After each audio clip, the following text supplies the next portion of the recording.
Once again, let me say thank you. I want to thank my good brothers here for the wonderful statements they have made. Kenya is at a crossroad, once again in our history. We are witnessing something that we have witnessed before.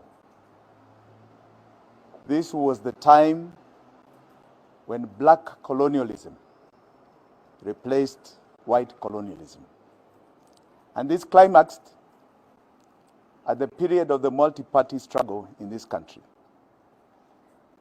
We saw during that period where we had a foundation of a very good constitution. Laws were brought in that continually usurped the democratic nature and the inalienable rights of every Kenyan thereafter.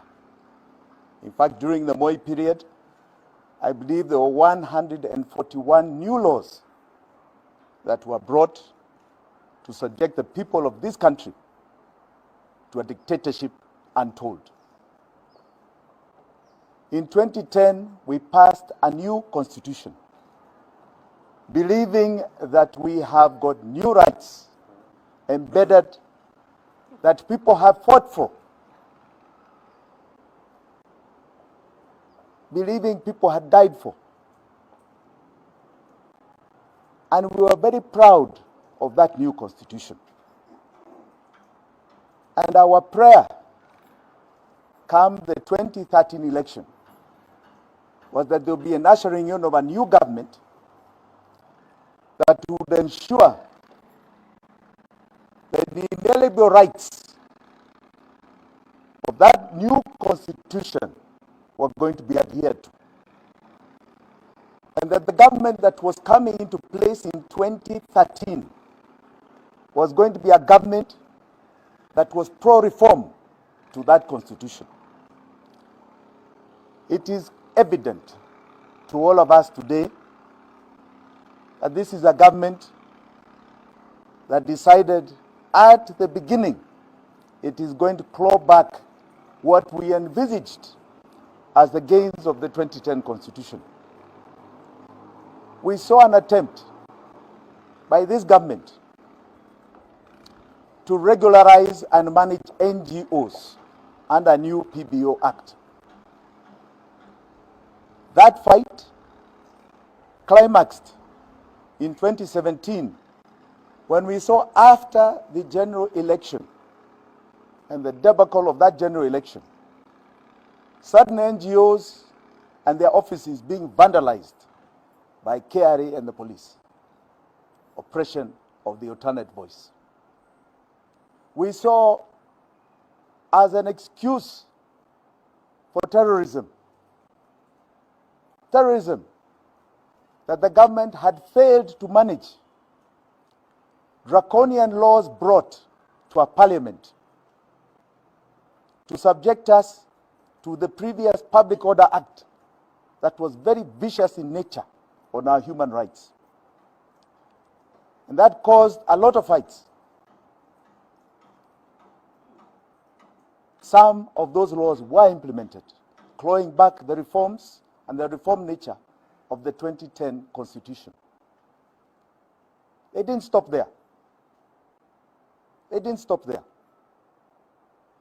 They went on. Not only did the Supreme Court announce them as having participated in illegalities and irregularities, they literally pronounced the regime as having done a coup on the people of Kenya in 2017. They didn't stop there. They decided now the next target is the opposition. So my previous party leader, who was then viewed as the opposition leader, was swallowed in by the same people. And the voice of the opposition, as we knew it in parliament and we knew it institutionally, was removed. We have seen it further in the media, where ownership has been intimidated, where advertising of government revenue was taken through an agency so that it is apportioned according to whether you are articulating the government or you're anti-government, muffling the voice of the media. They then come back and they decide they are going to further reform political parties. And they hurriedly pass through acts in parliament. You have seen other special purpose vehicles,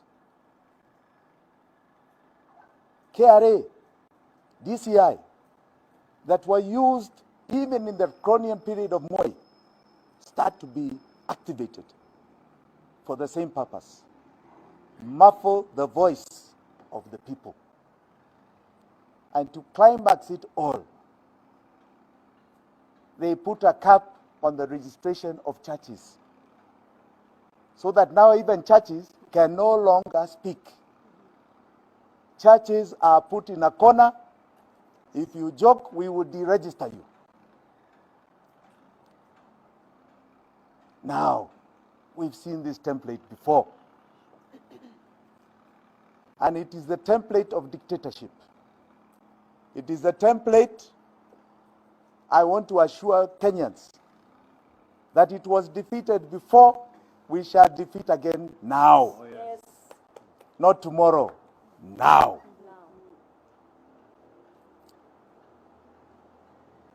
The current head of state, who is supposed to be exiting, has decided he wants to extend his rule kinyume cha sheria ya Kenya, kinyume cha katiba ya Kenya.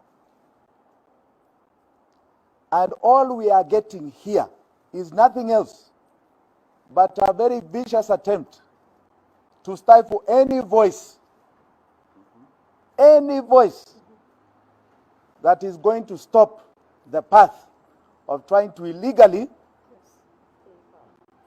remain in power, contrary to the constitution of this country. And we want to tell the current head of state, you shall not succeed. You shall not succeed in muffling the voice of the people and giving the people the voice that they want to speak for them on the ballot. You will not succeed. You will not succeed. These are lame attempts. And some of us here were ready for you. We were ready. We knew these things were going to come. So we are ready for you. Na muna bahati mbaya, kwa sababu tunajua sheria ya Kenya, and we were ready for you. You can throw what you want, but we are ready for you. And you shall be defeated even here. Hakuna mahali ambao umeshinda sisi. You have been at it for the longest period, na umeshindwa, na hata hapa utashindwa. Utashindwa. The voice of the people is now beginning to be heard in large numbers. The people you are seeing standing with me here began individual contests and individual conquests. And over time, they have managed to gather more and more support. We are now speaking as more and more people. We know that we are speaking to the 48% that is undecided in this nation about what is being presented as the decision of 2022, August 9th. And we want to assure those Kenyans and many others, we believe we are the majority, that your voices are going to be heard, yes, and you shall be on the ballot. Asanteni sana. God bless you. Asanteni sana. Thank you. I don't know whether my colleague is asking whether you have any questions, but we want questions in line with what we are speaking, so we don't dilute our message. So let's don't start asking us periphery things. We'll take questions that are in line with what we have spoken here. Yes. Emmanuel, zungumza.